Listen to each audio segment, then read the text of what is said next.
بسم اللہ الرحمن الرحیم۔ السلام علیکم ورحمۃ اللہ وبرکاتہ۔ میں ہوں حکیم نوید اور آپ دیکھ رہے ہیں میرا یوٹیوب چینل حکیم نوید آفیشیل۔ آج کا نسخہ بہت ہی قیمتی ہے۔ نسخہ بالغذا، دوا بالغذا اور آسانی سے ملنے والی چیز عموماً ہمارے گھروں میں کاشت بھی کی جاتی ہے، جس کے بے شمار قیمتی فوائد ہیں۔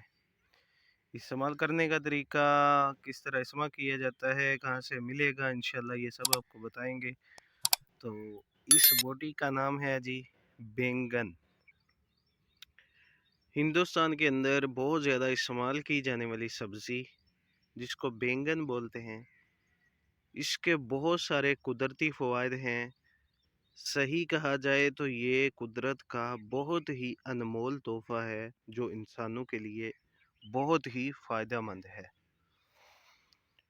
اس کا استعمال عموماً سبزی کے طور پر کیا جاتا ہے، بہت ہی لذیذ قسم کی سبزی بنتی ہے۔ اس کا مزاج تر، گرم درجہ دوم میں ہوتا ہے۔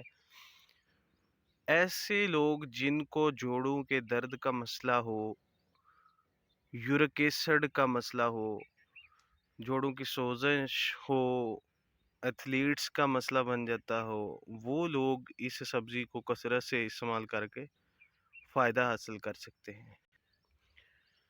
بعض علماء کرام نے اس کو بہت ہی اچھے تریاک کا نام بھی دیا ہے، جس کے لیے یہ بہت ساری بیماریوں میں تریاک کے طور پر بھی کام کرتا ہے۔ اس کا استعمال حسب ضرورت بینگن لے کر، یہ بالکل ہی بڑے اچھی عمر کا یعنی اچھے پروسیس سے تیار کیا گیا ہے۔ دیسی قسم کا یہ بینگن بہت ہی زبردست تاثیر کا حامل ہے، تو عموماً سبزی کے طور پر اس کو استعمال کرنا سب سے بہتر ہے۔ حسب ضرورت لے کر ان ٹکڑے کر لیں۔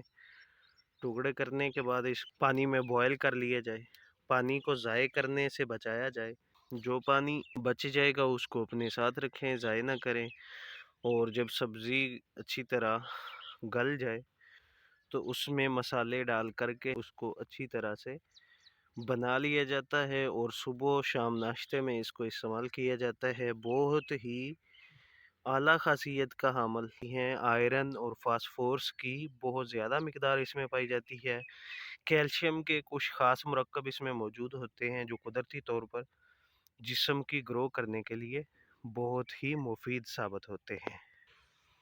کثرت سے بینگن کھانے والے لوگوں میں جوڑوں کا مسئلہ نہیں بنتا، ان کے اعصاب بالکل توانا رہتے ہیں، کبھی سستی کا شکار نہیں ہوتے، ری اور بادی کا حملہ نہیں ہوتا، جسم بالکل سڈول رہتا ہے۔